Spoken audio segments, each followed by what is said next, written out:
나 칠성파 넘버터 김득팔이야. 근데 이놈 마음대로 장례식이야! 그럼 가게에서 담배를 누라면 Kali ini Minat akan membahas drama Korea terbaru yang berjudul High School Return of a Gangster. Tanpa berlama lagi, episode 1, mari kita review. Seorang pria melihat seorang siswa yang akan terjun dari atas jembatan. Tanpa pikir panjang, pria itu berusaha menolongnya dan bersiap menerima tubuh siswa tadi. Untungnya, mereka baik-baik saja. Namun secara tiba-tiba dengan kencang, sebuah mobil menabrak tubuh si pria penolong tadi. Pria penolong itu bernama Kim Deok-pal, orang nomor 2 di geng Chilsung. Ternyata tadi ia sedang kebingungan karena pimpinan geng memintanya untuk fokus memimpin geng.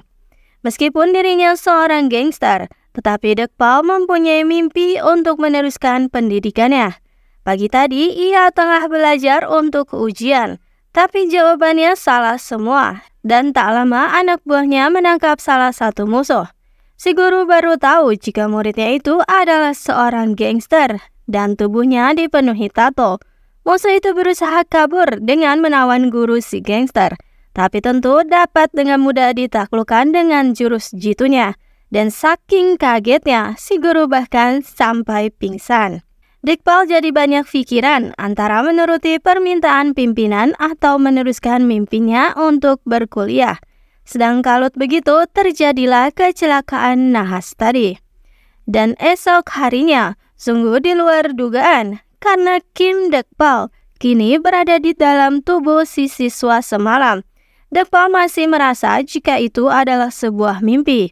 Tak lama ada keributan di luar dan begitu membuka pintu, anak buah Deok-pal menghajar dirinya, lalu menyeret ke persemayaman Kim Deok-pal. Deok-pal terus berusaha meyakinkan anggota gengnya jika ia masih hidup. Namun tentu tak ada yang percaya. Deok-pal lalu mendatangi jasadnya. Ia meminta pada dokter untuk membangunkan tubuh yang sudah dingin itu, apapun caranya. Tapi tentu tak ada cara apapun. Esok hari tubuh Deok-pal rencananya akan dikremasi. Berharap kembali ke tubuhnya, Deok-pal mendatangi jembatan lalu terjun lagi di sana. Bangun-bangun ia ada di rumah sakit lagi, namun masih di tubuh siswa yang tadi. Ditambah Deok-pal menghadapi kenyataan jika tubuhnya telah dikremasi beberapa hari lalu. Siswa itu ternyata bernama Song Yi-hyun. Tak lama datang seorang wanita yang arogan, memarahi dirinya. Entah siapa wanita itu, dan sepertinya hidup Song Yi-hyun pun tak mudah.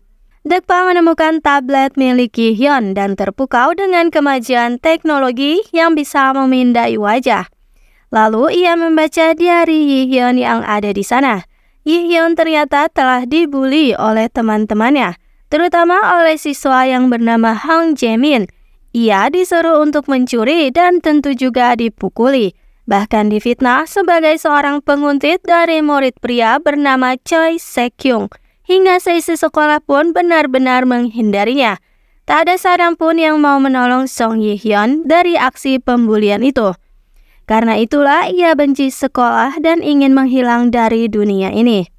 Membaca hal itu, emosi Deok-pal memuncak. Dan akhirnya ia bertekad akan membereskan semuanya sebelum jiwa Song Yi-hyun yang asli kembali ke tubuhnya. Di rumah, selera makan, perilaku, bahkan cara bicaranya Song Yi-hyun begitu berubah, membuat pembantu keheranan.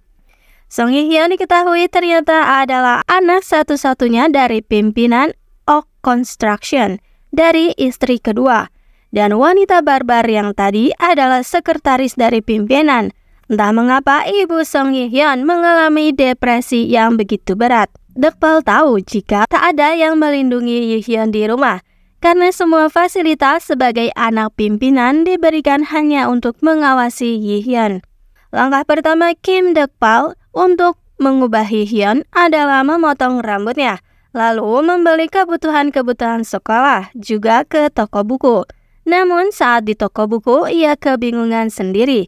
Akhirnya meminta bantuan seorang siswa untuk memilihkan buku-buku yang tepat, yang ternyata itu adalah Choi Se-kyung.